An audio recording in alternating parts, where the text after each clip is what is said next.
இயேசுவால் கடைபிடிக்கப்பட்ட உபவாசம். மீண்டும் உங்களுடன் இருப்பதில் மகிழ்ச்சி அடைகின்றேன். உபவாசம் என்ற கருப்பொருளை நாம் ஒன்றாக தொடர்ந்து படிக்கலாம்.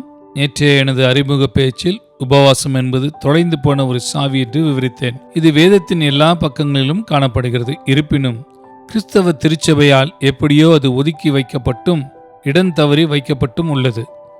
உபவாசத்தின் எளிய விளக்கத்துடன் நான் தொடங்கினேன். உபவாசம் என்பது ஆவிக்குரிய நோக்கங்களுக்காக தன்னிச்சையாக உணவை தவிர்ப்பதாகும். சில நேரங்களில் தண்ணீரையும் தவிர்ப்பதாகும். ஆனால் பொதுவாக உணவை மட்டும் தவிர்ப்பதாகும்.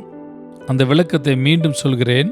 உபவாசம் என்பது ஆவிக்குரிய நோக்கங்களுக்காக தன்னிச்சையாக உணவை தவிர்ப்பதாகும். வேதத்தில் வெளிப்படுத்தப்பட்ட முதன்மையான நோக்கம் உபவாசம் என்பது நம்மை நாமே தாழ்த்திக் கொள்வதற்கு வேதபூர்வமான ஒரு வழியாகும். வேதம் முழுவதும் தேவன் தம்முடைய மக்கள் தமக்கு முன்பாக தங்களை தாழ்த்த வேண்டும் என்று எதிர்பார்க்கிறார் என்பதை நான் சுட்டிக்காட்டினேன். மேலும் அதை செய்வதற்கான எளிய நடைமுறை வழியை தேவன் நமக்கு வெளிப்படுத்தியுள்ளார். அதுதான் உபவாசமாகும். பழைய ஏற்பாட்டிலிருந்து சில வரலாற்று உதாரணங்களை நான் கொடுத்தேன். தாவீதின் உதாரணம், எஸ்ரா மற்றும் பாபிலோன் சிறையிருப்பிலிருந்து திரும்பி வந்தவர்களின் உதாரணம், யோசபாத் மற்றும் யூதா மக்களின் உதாரணம் மற்றும் பாவ நிவாரண நாள். யூத மதத்தின் நாள்காட்டியில் மிகவும் புனிதமான நாள். அங்கு ஒவ்வொரு யூத விசுவாசியும் உபவாசத்தை கடைபிடிக்க வேண்டியிருந்தது. உபவாசத்தின் முக்கியமான தன்மை என்னவென்றால், இயல்பானதை விட்டுவிட்டு இயற்கைக்கு அப்பாற்பட்டதை தூண்டுவதாகும் என்று நான் நம்புகிறேன். நாம் செய்கிற மிகவும் இயல்பான விஷயம் ஒரு வகையில் சாப்பிடுவதுதான். நாம் சாப்பிடுவதை நிறுத்தும்போது இயல்பிலிருந்து விலகி தேவனிடமும் இயற்கைக்கு அப்பாற்பட்ட விஷயங்களிடமும் நிதானித்து திரும்புகிறோம். மேலும் இது ஒரு ஆழமான முக்கியத்துவத்தை கொண்டுள்ளது. இன்று இயேசு கிறிஸ்துவின் வாழ்க்கை மற்றும் ஊழியத்திலும் புதிய ஏற்பாட்டு திருச்சபையிலும் உபவாசத்துக்கு கொடுக்கப்பட்ட இடத்தை பற்றி நான் பேசப்போகிறேன். முதலாவது, கர்த்தராகிய இயேசு கிறிஸ்து தாமே உபவாசம் இருந்தார் என்பதை நான் உங்களுக்கு சுட்டிக்காட்ட விரும்புகிறேன். லூக்கா 4ஆம் அதிகாரம் 1, 2 வசனத்தில் உள்ள விவரம் இங்கே இருக்கிறது.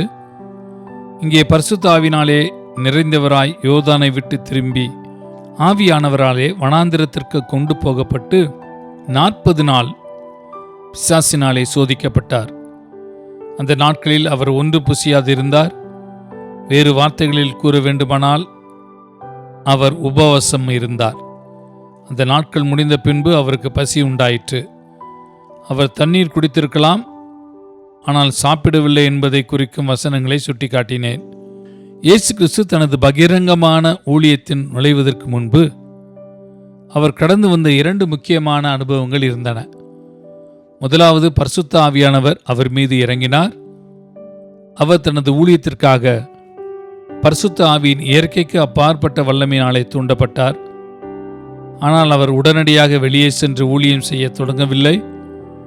இரண்டாவதாக, அனுபவம் வனாந்திரத்தில் 40 நாட்கள் உபவாசம் இருந்தது. உணவை தவிர்த்த போது ஆவிக்குரிய காரியத்தில் கவனம் செலுத்தினார் என்று நான் சொல்லுவேன். அந்த நேரத்தில் வெளிப்படையாக அவர் சாத்தானுடன் நேருக்கு நேர் மோதலை எதிர்கொண்டார். மேலும் அவர் தனது உபவாசத்தின் மூலம் சாத்தானுடனான முதல் மோதலில் வெற்றி பெற்றார்.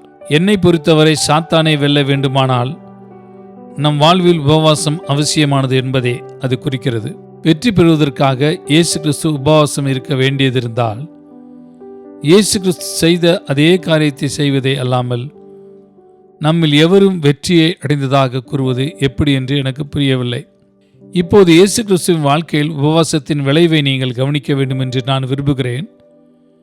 இது லூக்கா 4ஆம் அதிகாரம் 14ஆம் வசனத்தில் இவ்வாறாக கூறப்பட்டுள்ளது.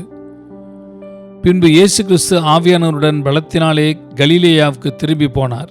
அவருடைய கீர்த்தி சுற்றிலும் இருக்கிற தேசமெங்கும் பரம்பிற்று. பயன்படுத்தப்படும் 2 வார்த்தைகளிலும் மிகவும் குறிப்பிடத்தக்க வேறுபாடு உள்ளது. இயேசு கிறிஸ்து வனாந்திரத்துக்கு சென்றபோது அவர் பரிசுத்த ஆவியினாலே நிறைந்தவராய் என்று சொல்லப்படுகிறது. ஆனால் அவர் 40 நாட்கள் உபவாசம் இருந்த பிறகு வனாந்திரத்திலிருந்து திரும்பிய போது அவர் ஆவியானவருடைய பலத்தினாலே திரும்பி போனார் என்று சொல்லப்படுகிறது. வேறு வார்த்தைகளில் சொல்ல வேண்டுமானால், ஆவியினாலே நிறைந்திருப்பது ஒரு விஷயம், ஆவியானவருடைய பலத்தினாலே இருப்பது மற்றொரு விஷயம். அவர் ஞானஸ்தானம் பெற்ற சமயத்திலிருந்தே ஆவியானவர் அங்கே இருந்தார். ஆனால் அவருடைய உபவாசம் தான் பரிசுத்த ஆவியானுடைய பலத்தை அவருடைய வாழ்க்கையிலும் ஊழியத்திலும் தடையின்றி பாய செய்தது. மீண்டும் இது நமக்கு ஒரு முன்மாதிரியாக இருக்கிறது. யோவான் 14ஆம் அதிகாரம் 12ஆம் வசனத்திலே இயேசு கிறிஸ்துவே பிற்பாடு சொன்ன வார்த்தைகளை நான் உங்களுக்கு நினைப்பூட்ட விரும்புகிறேன். மெய்யாகவே மெய்யாகவே நான் உங்களுக்கு சொல்லுகிறேன், நான் என் பிதாவினிடத்து போகிறபடியால் என்னை விசுவாசிக்கிறவன் நான் செய்கிற கிரியைகளை தானும் செய்வான், இவைகளை பார்க்கலும் பெரிய கிரியைகளை செய்வான். இயேசு கிறிஸ்து செய்த கிரியைகள் உபவாசத்தோடு ஆரம்பிக்கப்பட்டது என்பதை நான் உங்களுக்கு சுட்டிக்காட்ட விரும்புகிறேன். அவர் செய்த மற்றொரு கிரியைகளை நாம் பின்பற்ற விரும்பினால் இயேசு கிறிஸ்து தொடங்கிய இடத்திலிருந்தே, அதாவது உபவாசத்துடன் நாம் தொடங்குவது எனக்கு தர்க்க ரீதியாக தெரிகிறது.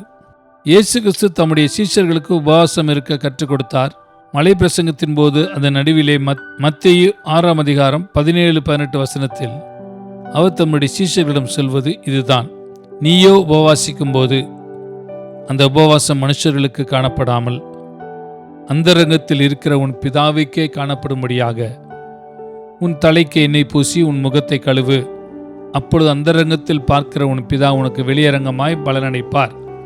பாருங்கள், சரியான விதத்திலும் சரியான நோக்கங்களுக்காகவும் உபவாசம் இருப்பவர்களுக்கு இயேசு கிறிஸ்து ஒரு வெகுமதியை வாக்குத்தத்தம் பண்ணுகிறார். நான் உங்களுக்கு ஒரு மிக முக்கியமான சிறிய வார்த்தையை சுட்டிக்காட்ட விரும்புகிறேன். இயேசு கிறிஸ்து சொன்னார், நீயோ உபவாசிக்கும் போது. நீங்கள் உபவாசம் இருந்தால் என்று அவர் சொல்லவில்லை. அவர் இருந்தால் என்று சொல்லியிருந்தால் அவர்கள் உபவாசத்தை கடைபிடிக்க அவசியமில்லாத சாத்தியத்தை வைத்திருப்பார்.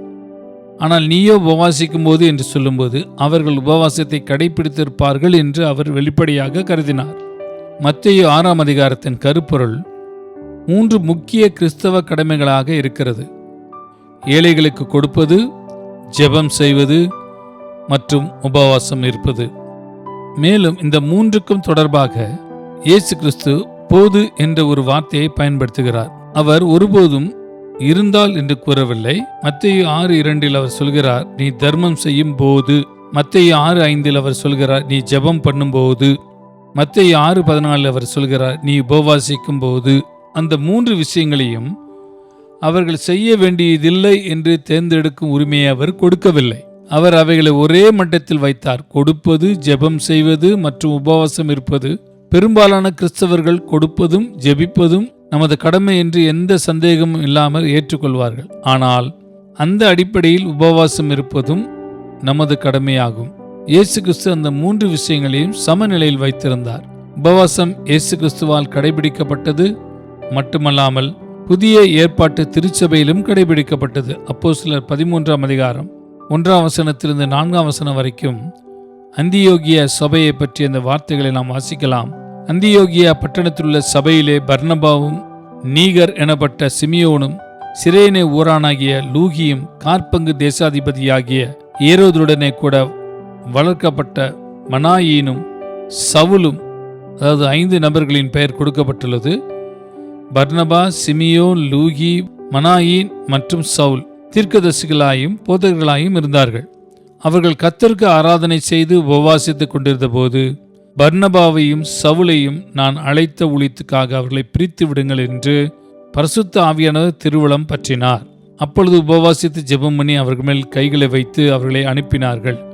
அப்படியே அவர்கள் பரிசுத்த ஆவியினாலே அனுப்பப்பட்டு செலுக்கியா பட்டணத்துக்கு சீப்ரு தீவுக்கும் போனார்கள். கவனிகள், திருச்சபை தலைவர்கள் ஒன்றாக இருந்து கர்த்தருக்கு ஊழியம் செய்து ஒன்றாக உபவாசம் இருந்தார்கள். அவர்கள் உபவாசம் இருந்தபோது அவர்களில் 2 பேர் சிறப்பான அப்போஸ்தல ஊழியத்துக்காக அனுப்பப்பட கர்த்தரிடமிருந்தும் பரிசுத்தாவினிடமிருந்தும் ஒரு வெளிப்பாட்டை பெற்றார்கள். இந்த வெளிப்பாட்டை பெற்று உடனடியாக அவர்கள் அனுப்பவில்லை. ஆனால் அவர்கள் மீண்டும் உபவாசம் இருந்து ஜெபம் செய்து அவர்கள் மீது கைகளை வைத்தார்கள் என்று கூறப்படுகிறது. பின்னர் அவர்கள் பரிசுத்த ஆவியினாலே அனுப்பப்பட்டு என்று அவர்களை குறித்து சொல்லப்படுகிறது. உபவாசம் நம்மை இயல்பிலிருந்து இயற்கைக்கு அப்பாற்பட்ட நிலைக்கு மாற்றுகிறதை காணலாம். அவர்கள் உபவாசத்தின் மூலம் அந்த இயற்கைக்கு அப்பாற்பட்ட தளத்திற்குள் நுழைந்த போது அவர்களுக்கு ஒரு இயற்கைக்கு அப்பாற்பட்ட வெளிப்பாடு இருந்தது. அவர்களுக்கு இயற்கைக்கு அப்பாற்பட்ட அங்கீகாரம் இருந்தது. மேலும் அவர்கள் செய்வதற்கு பரிசுத்த ஆவியானவர் தாமே பொறுப்பேற்றார். ஆனால் அவர்களின் கூட்டு உபவாசத்தின் மூலம் இதற்கான வழி திறக்கப்பட்டது. பின்னர் அப்போஸ்தலர் 14ஆம் அதிகாரம் 23ஆம் வசனத்திலே பவுலும் பர்னபாவும் இந்த ஊழியத்திற்காக வெளியே சென்ற பிறகு பல்வேறு பட்டணங்களிலும் உள்ள புதிதாக கிறிஸ்துவை ஏற்றுக்கொண்டவர்களை முறையான திருச்சபைகளுக்கு ஏற்படுத்திய போது அவர்கள் என்ன செய்தார்கள் என்பதை நாம் வாசிக்கிறோம். அப்போஸ்தலர் 14ஆம் அதிகாரம் 23ஆம் வசனம் இவ்வாறு கூறுகிறது. அல்லாமலும் அந்த சபைகளில் அவர்களுக்கு மூப்பர்களை ஏற்படுத்தி வைத்து உபவாசித்து ஜெபம் பண்ணி அவர்கள் விசுவாசித்து பற்றி கொண்ட கர்த்தருக்கு அவர்களை ஒப்புவித்தார்கள். உபவாசம் என்பது ஒருமுறை மட்டும் நடந்த அசாதாரண நிகழ்வு அல்ல, மாறாக அப்போஸ்தலரால் தொடர்ந்து கடைபிடிக்கப்பட்டு அவர்களின் புதிய சீஷர்களுக்கு கற்பிக்கப்பட்ட ஒன்றாகும் என்பதை நாம் காண்கிறோம். உண்மையில் ஆதிகால திருச்சபையின் நற்செய்தியை பரப்புவதில் 2 முக்கிய நிகழ்வுகள் என்னவென்றால், அப்போஸ்தலர்கள் அனுப்புவதும் பின்னர் மூப்பர்களை நியமிப்பதன் மூலம் புதிதாக கிறிஸ்துவை ஏற்றுக்கொண்டவர்களை ஏற்படுத்துவதும் ஆகும். என்னை பொறுத்தவரை ஆதிகால திருச்சபை முதலில் உபவாசம் இருந்தது. தேவனுடைய இயற்கைக்கு அப்பாற்பட்ட வழிகாட்டுதலையும் உதவியையும் நாடாமல் அந்த இரண்டையும் செய்யவில்லை என்பது மிகவும் குறிப்பிடத்தக்கது. எனவே ஒரு குறிப்பிட்ட அர்த்தத்தில் ஆதிகால திருச்சபையின் வளர்ச்சி மற்றும் விரிவாக்கத்தில் அதன் ஊழியம் திருச்சபைகளில் கூட்டு உபவாசத்தை சுற்றியே இருந்தது என்று கூறலாம்.